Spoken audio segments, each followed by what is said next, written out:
మిథున్ రెడ్డి విషయం కూడా నిన్న కూడా మీరంతా చూశారు మీ కళ్ళతో. సాక్షాత్తు ఒక సిట్టింగ్ ఎంపీ తన నియోజకవర్గంలో తాను తిరగకూడదా?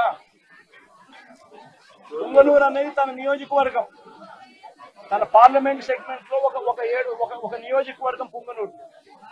ఆ పొంగనూరుకు ఎమ్మెల్యే వాళ్ళ నాయన పెద్దిరెడ్డి రామచంద్రారెడ్డి. ఆ నియోజకవర్గంలో తాను రెడ్డెప్పని చిత్తూరుకు సంబంధించిన ఎక్స్ ఎంపీ, ఆయన కూడా పొంగనూరులో నివాసుడు. ఆయన ఇంట్లో కూర్చొని ఉంటే ఏకంగా ఇంటిని దిగ్బంధం చేసి,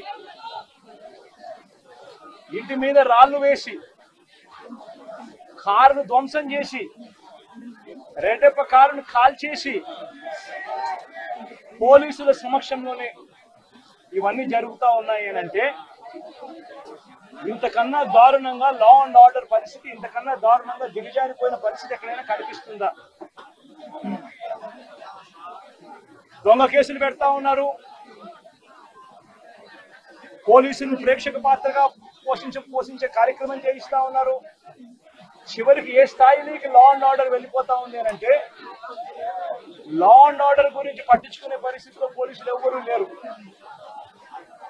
లా అండ్ ఆర్డర్ ఏ స్థాయిలో వెళ్ళిపోతా ఉందనంటే చివరికి అమ్మాయిల మీద అత్యాచారాలు జరుగుతూ ఉన్నాయి,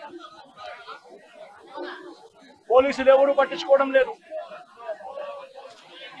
అగత్యాలు జరుగుతూ ఉన్నా కూడా ఎవరు పోలీసులు పట్టించుకోవడం లేదు. పట్టించుకోవాల్సిన అవసరం ఏముంది? చంద్రబాబు నాయుడు పట్టించుకోవద్దని చెప్తా ఉన్నాడు కదా అని చెప్పి వదిలేసిన పరిస్థితులు. నేను అడుగుతా ఉన్నా, ఇదే గతంలో వైఎస్ఆర్సీపీ ప్రభుత్వం ఉన్నప్పుడు